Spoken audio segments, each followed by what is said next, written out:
দর্শক, প্রাণ প্রকৃতি ভিত্তিক অনুষ্ঠান নদী ও পরিবেশের পক্ষ থেকে আপনাদেরকে জানাচ্ছি নদীময় শুভেচ্ছা। প্রাণ প্রকৃতি অর্থাৎ বাংলাদেশের নদ নদী, খাল বিল, হাওর বাওর, পুকুর, জলাশয় এবং পরিবেশ সুরক্ষায় আমরা কথা বলে থাকি নিয়মিত। আজকে আমাদের যে বিষয় সেটি হচ্ছে সার্বিক বাংলাদেশের নদী উন্নয়ন। এ পর্বে আমাদের সঙ্গে যুক্ত হয়েছেন BIWT এর বন্দর ও পরিবহন পরিচালক জনাব AKM আরিফউদ্দিন। আপনাকে আমাদের অনুষ্ঠানের পক্ষ থেকে নদীময় শুভেচ্ছা। আমাদের সঙ্গে আরও যুক্ত হয়েছেন জনাব হাজি মোহাম্মদ মনির হোসেন, তিনি কামরাঙ্গীরচরের সাবেক চেয়ারম্যান এবং একজন সমাজসেবক। আপনাকেও আমাদের অনুষ্ঠানের পক্ষ থেকে নদীময় শুভেচ্ছা জানাচ্ছি। একই সঙ্গে আমাদের সঙ্গে আরও যুক্ত হয়েছেন একজন তরুণ সফল উদ্যোক্তা গিয়াস উদ্দিন। তিনি এই বুড়িগঙ্গা নদীর এপার ওপার করেই তার ব্যবসা বাণিজ্য এসব করতে হয়। সব মিলিয়ে আপনাদেরকে আবারও নদীময় শুভেচ্ছা জানাচ্ছি। আজকে আমাদের যে আলোচনার বিষয় সেটি হচ্ছে সার্বিকভাবে বাংলাদেশের নদী উন্নয়ন, নদীমাতৃক বাংলাদেশের যে নদীর উন্নয়নের পেছনে যারা সার্বিকভাবে সারাক্ষণ লেগে থাকেন এবং সরকারের পক্ষ থেকে যারা 24 ঘন্টাই সজাগ থাকেন, সেরকম একজন মানুষ হচ্ছেন আমাদের AKM আরিফউদ্দিন। আপনি শুরুতেই আপনার কাছে আমরা যেতে চাই, সেটি হচ্ছে শুধু বুড়িগঙ্গাই নয়, ঢাকা শহর ছাড়াও সমগ্র বাংলাদেশেই আমরা জানি যে 1200, 1300, 1000 কিংবা 1900 এই যে সংখ্যা, এই সংখ্যা মানে হচ্ছে নদীর নাম। এই সমস্ত নদী উন্নয়ন মানে হচ্ছে বাংলাদেশের উন্নয়ন। এ ব্যাপারে আপনি যে অক্লান্ত পরিশ্রম করছেন, কাজ করছেন নদী উন্নয়নের ক্ষেত্রে, আপনার অভিজ্ঞতা এবং আপনার যে পরামর্শ সেসব আমরা আজকে নিতে চাই। BIWT এর পক্ষ থেকে আপনাকে ধন্যবাদ জানাই, একই সাথে নেক্সাস টেলিভিশনের কলাকৌশলী এবং সম্মানিত দর্শকবৃন্দকে আমি ধন্যবাদ জানাচ্ছি। আপনার এই অনুষ্ঠানটা নদী এবং পরিবেশ নিয়ে, এটি একটা খুবই ভালো উদ্যোগ। এমনিতেই আমরা ভাটির দেশের মানুষ, আমাদের দেশটির অবস্থান কিন্তু ভাটিতে। আমাদের অধিকাংশ নদীর উৎপত্তি আপনার উজানে এবং সেই উজান থেকে যে পানি আসছে সেই পানির সাথে লক্ষ লক্ষ মেট্রিক টন আপনার পলি আসছে। সেই পলি যদি আগে আমরা ছোটোবেলায় যেটা দেখেছি 70-এর দশকে বা 80-এর দশকে, সেটি কিন্তু প্রচণ্ড স্রোত ছিল, যে কারণে এই স্রোত দিয়ে এই পলিটা কিন্তু ফাইনালি বঙ্গোপসাগরে যেয়ে পড়তো। কিন্তু আমাদের দেশের উজানে আমাদের প্রতিবেশী দেশ তারা অধিকাংশই, যেটা আমি বলতে চাই ধমনী নদী, কারণ আমাদের দেহের যেরকম আপনার শিরা উপশিরা, কিন্তু ধমনীও কিন্তু আছে। এই ধমনী থেকে কিন্তু শিরা উপশিরা বেরিয়ে গেছে। ঠিক বাংলাদেশের ধমনী নদী যদি আমি বলতে চাই, তাহলে কিন্তু আপনার পদ্মা, মেঘনা, যমুনা, ব্রহ্মপুত্র, এরপর থেকে অনেক, এই যে বুড়িগঙ্গা নিয়ে আলোচনা করছি আমরা, ধলেশ্বরী, শাখা প্রশাখা অনেক নদী, ইছামতি। তো এই নদীগুলোতে উজানে বাদ দেওয়ার কারণে আপনার এমনিতেই কিন্তু নদীর ফ্লোটা কমে গেছে। 54টি নদীতে আমরা জানি। হ্যাঁ, তো এই যে আমাদের সঠিকভাবে আমরা সেই পানির হিস্সা পাচ্ছি না, যে কারণে আমরা কিন্তু নদীর প্রবাহতে, মানে এমনিতেই প্রবাহ কমে গিয়েছে। তো প্রবাহ কমে যাওয়ার পরে আবার বর্ষা মৌসুমে যে পানি আসছে, সেটিতে যে পলি আসছে, সেটি কিন্তু আর প্রবল গতিতে আগে যেরকম দেখতাম বঙ্গোপসাগরের দিকে ধাবিত হতো, তখন সেখানে নতুন নতুন দ্বীপ তৈরি হতো এই পলি দিয়ে। কিন্তু সেটা কিন্তু এখন আমাদের দেশের মেইন নদীতে থেকে যাচ্ছে। নদী ভরাট হচ্ছে প্রকৃতিগতভাবে, আবার ম্যানমেইডভাবে নদী আমরা ভরাট করছি এবং আপনার নদীকে আমরা দূষণ করছি, দখল করছি নিজেদের স্বার্থে, এবং যে কারণে আপনার নদী ধীরে ধীরে মরে যাচ্ছে। আমাদের দেহের মধ্যে যেরকম আপনার এই রক্ত সঞ্চালন কমে গেলে বা কোথাও যায় বাধাগ্রস্ত হলে আমার হার্ট অ্যাটাক হয়, আমি হার্ট ফেল করি বলা যেটা বলি, তো সেরকম একসময় বাংলাদেশ যখন আপনার এই মেইন নদীগুলো ব্লক হয়ে যাবে, হ্যাঁ, তখন আমরা তো বাইপাস করতে যদি না পারি বা আমরা যদি রিং পড়াতে না পারি, তাহলে যেরকম মৃত্যু অনিবার্য, ঠিক আমাদের অবস্থাও কিন্তু তাই। একদম তাই, একদম তাই। আপনার এই প্রসঙ্গে আরো কথা বলতে চাই। দর্শক, আমরা কথা বলছিলাম নদী উন্নয়ন নিয়ে। এই প্রসঙ্গে ছোট্ট একটি বিরতি নিয়ে আবারও ফিরে আসছি, ততক্ষণ আমাদের সঙ্গেই থাকুন।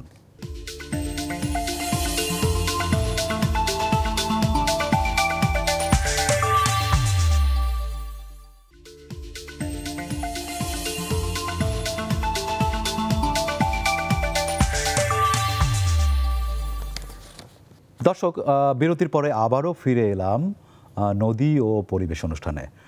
এতক্ষণ আমরা কথা বলছিলাম একেএম আরিফুদ্দিন, আপনি যেমন করে বললেন যে আমরা যেমন করে আমাদের শিরা উপশিরা এবং আমাদের নদীর ন্যায্য পানির হিস্সা থেকে আমাদের বঞ্চিত হওয়া এবং উজানে নদীর বাঁধ দেয়া এবং আমার নিজের দেশের পানির প্রবাহ কমে যাওয়া, নদীমাতৃক দেশকে মরুমাতৃক করার জন্য যা করা দরকার সেসব আমরাও করছি। আমরা দেখছি যে আমরা আসলে কিভাবে বঞ্চিত হচ্ছি। সেসব বিষয়ে আমি এবার একটু জানতে চাই মনির ভাইয়ের কাছে। হাজী মোহাম্মদ মনির হোসেন, আপনি বুড়িগঙ্গা নদীর পাড়ের মানুষ। আমরা মনে করি যে বুড়িগঙ্গা নদী হচ্ছে যে যেমন এটি হচ্ছে আমাদের বুড়িগঙ্গা নদীর বুড়িগঙ্গা নদীর একটি চিত্র। এই নদীর পাশেই আপনি থাকেন। আমরা দেখেছি যে এইখানে এই নদীর যে যত জঞ্জাল, ঢাকা শহরের জঞ্জালের অন্যতম উদাহরণটাই হচ্ছে এই বুড়িগঙ্গা নদী। আপনি একটু বলবেন যে আপনি এই নদীর পাড়ের মানুষ হিসেবে এই কামরাঙ্গীর চরটাকে কিভাবে আপনি দেখছেন এবং কিভাবে এটাকে আসলে সুন্দর একটি নদী হিসেবে আপনি এই এলাকাকে আমাদেরকে উপহার দিতে পারবেন? মূলত আমি অনির্বাণ সরকারের সময়ও সেনাবাহিনীর সাথে এই পরিবেশের বিষয়ে কাজ করেছি, মন্ত্রণালয়ের মিটিং হয়েছে।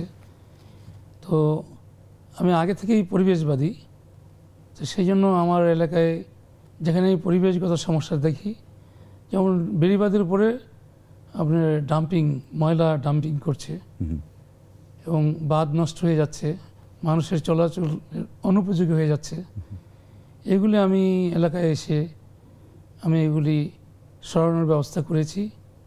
পাশে বর্জ্যগুলি সরিয়ে আমরা নির্দিষ্ট যেখানে সিটি কর্পোরেশন ডাম্পিংয়ের জায়গা সেখানে নিয়ে গিয়েছি, আর বর্জ্য অপসারণ করে সেখানে আমরা বৃক্ষরোপণ করেছি।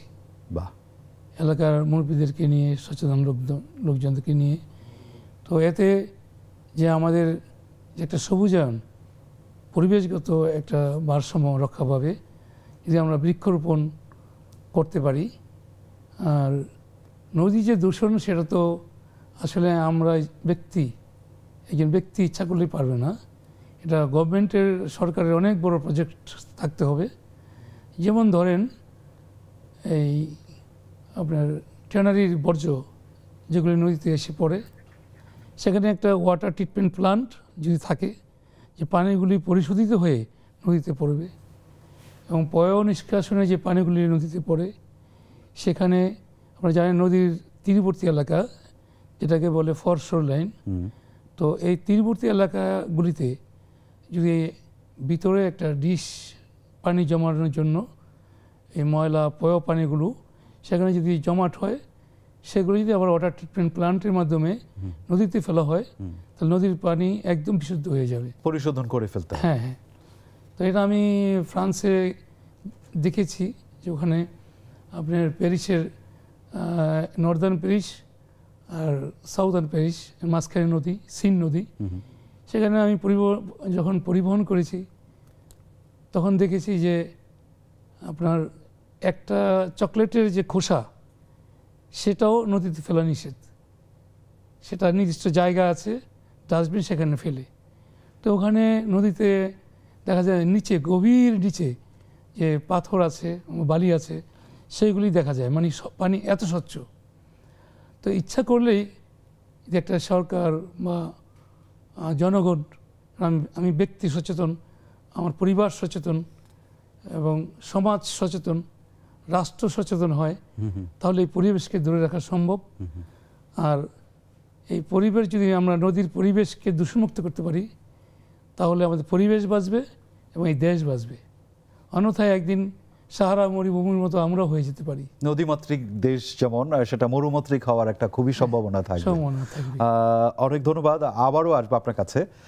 আমরা একবার একটু শুনতে চাই একজন তরুণ সফল উদ্যোক্তা, আপনি একটু বলেন, আপনি বুড়িগঙ্গা নদীর যে পাশে থাকেন, আপনার কাছে কি দেখেন আপনি, এবং আপনি কি চান নদীর কাছে কিংবা রাষ্ট্রের কাছে?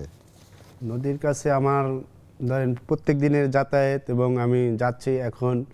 একসময় এই নদীতে বললাম না, ওই যে উনি চেয়ারম্যান সাহেব বললো গোসল করছি, আমি ওই পারে গেছি, এই পানি খাইছি, কিন্তু এখন এইরকম পরিবেশ নাই। এটার জন্য ধরেন ওই যে দখল, নদী দখল আছে অনেক জায়গায়, এবং ময়লা আছে। এগুলা যদি পরিষ্কার হয়, এবং পানি কালো হয়ে গেছে এখন, আগে টস মানে একদম টসটসা পানি থাকতো, তো এখন আর ওরকম পরিবেশটা পাওয়া যাচ্ছে না।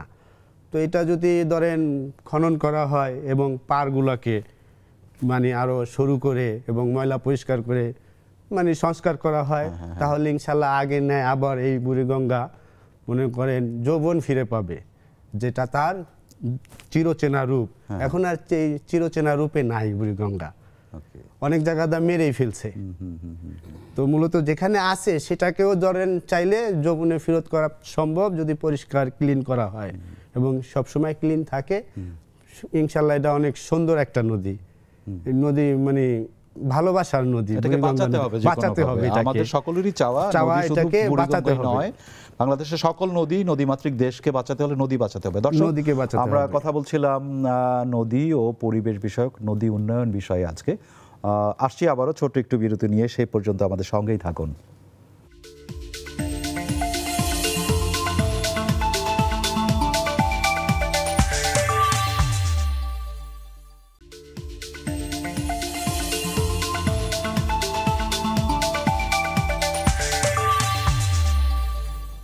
দর্শক, বিরতির পরে আবারও ফিরে এলাম নদী ও পরিবেশ অনুষ্ঠানে। আমরা আবারও ফিরে আসছি একেএম আরিফুদ্দিন ভাই আপনার কাছে। আপনি আরেকটু বলবেন আমাদেরকে যে সার্বিক যে চিত্রটি আপনি বললেন সমগ্র বাংলাদেশের, এটি সত্যি একটি চিত্র। এই মুহূর্তেই আপনারা আসলে আমাদের দৃশ্যমান কোনো কাজ কি করছেন, যে সব আমাদের মানুষদের জানাও জরুরি, এবং যে কাজটা নিশ্চয়ই দেশের কল্যাণের নদীর জন্য করছেন? না, ধন্যবাদ। আসলে আমি একটু কথা বলি, সেটা হলো যে সম্ভবত জীবনানন্দ দাশের যে মায়ের আপনার একটা কবিতা ছিল, সেই কবিতার শেষের লাইনগুলো বলি যে আমাদের দেশে দেশে হবে সেই ছেলে কবে কথায় না কাজে বড় হবে। আমরা আসলে অনেক কথা বলছি, অনেক কথা মানে সচেতনতার কথা বলছি, বা অনেক আইন করছি, হাইকোর্ট রায় দিচ্ছে, সে অনুযায়ী কিন্তু আমরা বিআইডব্লিউটি এর পক্ষ থেকে বা পানি উন্নয়ন বোর্ডের পক্ষ থেকে বা জাতীয় নদী রক্ষা কমিশনের পক্ষ থেকে, পরিবেশের পক্ষ থেকে অনেকগুলো স্টেক হোল্ডার আছে নদীকে কেন্দ্র করে, তো আমরা করছি, বা আপনারাও কথা বলছেন, আপনার মিডিয়ায় অনেক আলোচনা হচ্ছে, টকশো হচ্ছে, আপনার অনেক লেখালেখি হচ্ছে, অভিযোগ হচ্ছে, আবার ভাঙছি আবার গড়ছে। এবং বিআইডব্লিউটি এর পক্ষ থেকে আমি যদি ঢাকার চারপাশের নদীগুলো নিয়ে বলি, সেটি হলো আপনি দেখছেন যে আমরা কিন্তু 2019 সালের আপনার 29শে জানুয়ারি থেকে কিন্তু একটা চিরুনি অভিযান করেছি। আজকে যে আপনার ইয়েতে দেখালেন আদি বুড়িগঙ্গা চ্যানেল, এখানেও কিন্তু উচ্ছেদ প্রোগ্রাম হয়েছে, এবং আমি কিন্তু এক দফায় আমরা কিন্তু এটা ক্লিন করে এসেছি। আমি ছিলাম তখন আপনাদের সাথে, আপনারা ছিলেন, দেখেছেন অনেক বড় বড় বিল্ডিং ভেঙে টেঙে আবার কিন্তু সেই টাবিশগুলো সরিয়ে আবার কিন্তু একটা ক্লিন আপ করেছি। আপনি দেখলেন যে ওইখানে একদম আটকে গেছে, যেখানে সেই জায়গায় যে আমরাও আটকে গিয়েছিলাম তৎকালীন জেলা প্রশাসনের বাধার মুখে, কারণ ওই অংশের আবার অভিভাবক জেলা প্রশাসন ঢাকা। তো সব কিছু মিলে আমরা অনেক কিছু করি। আমরা বুড়িগঙ্গার ঢাকার চারপাশের যে 5টি নদী, এই 5টি নদীর ইতোমধ্যেই কিন্তু আমরা প্রায় 5600 পিলার স্থাপন করেছি। আমাদের মোট 10,000 পিলার স্থাপনের প্রকল্প। আমরা 22 কিলোমিটার আগে ওয়াকওয়ে করেছি, এখন আবার 52 কিলোমিটার করছি, আবার থার্ড প্রজেক্টে বাকি সমস্ত আপনার ওয়াকওয়ে করছি। আমরা ইকো পার্ক করছি, আপনার শ্যামপুর ইকো পার্ক করেছি, খানপুর ইকো পার্ক করেছি, টঙ্গী, মিরপুর বড়বাজার, হ্যাঁ, তারপরে নারায়ণগঞ্জের হাজীগঞ্জ, এবং অতি সম্প্রতি আমরা আরেকটি ইকো পার্ক করছি, সেটা হলো ড্যামরার ছনপাড়া। আমাদের মাননীয় নৌপরিবহন উপদেষ্টা মহোদয় ব্রিগেডিয়ার শাকওয়াত হোসেন স্যার, তিনি হঠাৎ করে দেখলেন পরিত্যক্ত একটা চর, সেটাকে সুন্দরভাবে খুব শর্ট টাইমের মধ্যে বিআইডব্লিউটিএ নৌপরিবহন উপদেষ্টা মহোদয়ের নির্দেশে কিন্তু আমরা সেটা করেছি। আমাদের অনেক সাকসেস আছে, কিন্তু এটি কিন্তু আমাদের আসলে আত্মতৃপ্তির ঠেকুর গিলার আমরা পারছি না। আমরা দৃশ্যমান এখনো পর্যন্ত নদী, আমি একটু সময় দিলে আপনাকে, আমি যেহেতু নদী নিয়ে আমি বলছি শেষে আরেকবার একটু আসতে চাই আপনার কাছে।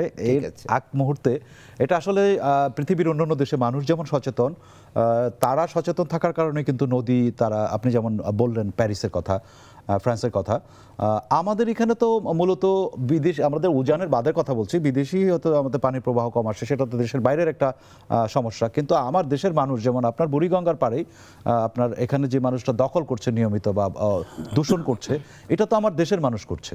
তো সেইখানে আপনি যে পরিস্থিতিতে এখন আছেন, আপনার বাকি ছোট করে যদি একটু বলেন, বাকি পরিকল্পনাটা কি, গোটা কামরাঙ্গীর চরটাকে আপনি কেমন করে দেখতে চান, এখানে সেই সেবাটা আপনি দিচ্ছেন? আমার এখানে একটা বুড়িগঙ্গা পাঠাগার আছে, তারপরে নাগরিক বিভিন্ন সংগঠন আছে, আমরাও জানি ওখানে, মানে মানুষকে সচেতন করার জন্য। এদেরকে নিয়ে আমরা এই সচেতন করানোর জন্য বিভিন্ন প্রোগ্রাম করছি, এবং যেখানে বেশি ধরনের বিপর্যয়, রাস্তাঘাটে বেড়ি বাঁধে, আর মূলত শহর রক্ষা বাঁধ, নদী রক্ষা বাঁধ যেটা হয়েছে পানি উন্নয়ন বোর্ডের মাধ্যমে, সেটা হওয়াতে পরিবেশগত অনেক উন্নয়ন হয়েছে, কিন্তু নদীর পানির কোনো উন্নয়ন হয় নাই। কেন, সেটা তো আমরা ওই বাঁধে গাছ লাগিয়ে সেটাকে আমি ব্যক্তিগতভাবে পানি দেওয়ার লোক রেখে সেই গাছগুলি সব বড় হয়েছে, সুন্দর একটা পরিবেশ হয়েছে। কিন্তু নদী দূষণমুক্ত যদি আমরা করতে না পারি, তাহলে তো আমাদের যে শিশু, কিশোর, যুবক, বয়স্ক সর্বশ্রেণীর মানুষ আক্রান্ত হচ্ছে। আমরা চাইবো আপনি যেমন অক্লান্ত পরিশ্রম করছেন এবং সব মানুষ মিলে যে অক্লান্ত পরিশ্রম করছে, সব মিলে নিশ্চয়ই বুড়িগঙ্গা নদীর পরিবেশ, নদী আবারও সুস্থ হয়ে উঠবে এবং সার্বিকভাবে নদীর যে উন্নয়নের কথা আমরা বলছি, এই কথা চলমান থাকবে এবং আমরা বলতেই থাকবো যতক্ষণ না পর্যন্ত উন্নয়ন হয়। আমরা অনুষ্ঠানের একেবারেই শেষ পর্যায়ে পৌঁছে গেছি। এক শব্দে আপনার যদি কিছু বলার থাকে সেটা আপনি বলতে পারেন, আমরা অনুষ্ঠান শেষ পর্যায়ে। আমার বলার আছে যে পরিবহন বহন করতেছি, অনেক সময় দ্বিগুণ খরচ বহন করা হয়, উঠতেও একবার নেয়, নামতেও একবার নেয়। এগুলা যদি বিআইডব্লিউটি একটু খেয়াল করতো, তাহলে আমরা যারা ব্যবসায়ী আছি, নদীর পাড়ে ব্যবসা করি এবং নদীকে পরিবহন করি, তারা উপকৃত হতাম। এক কথায় হচ্ছে যে আপনি ব্যবসায়ী যারা আছে তাদের হচ্ছে নদীটাকে ব্যবহার করার ক্ষেত্রে ওখানে অনেক সময় ঝামেলা পোহাইতে হয়। এটা নিশ্চয়ই আরিফ ভাই এখানে আছেন। আরিফ ভাই, শেষে আমার 1 মিনিট সময় আছে, 1 মিনিটের মধ্যে আপনি যদি একটু শেষ করে দেন তাহলে আমাদের জন্য। 1 মিনিটে যেহেতু অনেক কথা, যেমন আমি যদি বলি যে কামরাঙ্গীর চরে আমরা কিন্তু অনেকবার অভিযান চালিয়েছি, সেগুলো কিন্তু আবার ভরাট হচ্ছে, আবার নোংরা হচ্ছে। এখানে আমি যেটা মনে করি যে আপনার স্থানীয় জনপ্রতিনিধি, স্কুল, কলেজ, ইউনিভার্সিটির ছাত্রদেরকেও আমরা সম্পৃক্ত করতে চেয়েছি। আপনারা নিজেরাও অনেক আপনার নদীভিত্তিক যে সংগঠনগুলো রয়েছে সেগুলো কিন্তু অনেক কাজ করেছে, কিন্তু আপনার মানে দৃশ্যমান যে পরিবর্তন, সেই পরিবর্তন, কাঙ্ক্ষিত পরিবর্তন কিন্তু আসছে না। যাই হোক, আমি যেহেতু সময় নেই, আমি একটু আপনাকে একটা নদী নিয়ে আমি উচ্ছেদকালীন সময়ে একটি কবিতা লিখেছিলাম, যদি কবিতা দিয়ে অনুষ্ঠানটা শেষ করতে চাই, যদি করেন একটু সুযোগ বলি আমি আপনাকে। আমার হোয়াটসঅ্যাপে, ফেসবুকে আমি এটা পোস্ট করেছিলাম। ফেসবুকে কিন্তু ব্যাপক, এখন যেহেতু সামাজিক গণমাধ্যম কিন্তু অত্যন্ত জনপ্রিয়, এখানেও কিন্তু ডেভেলপ করার একটা সুযোগ আছে জনসচেতনতা বৃদ্ধির।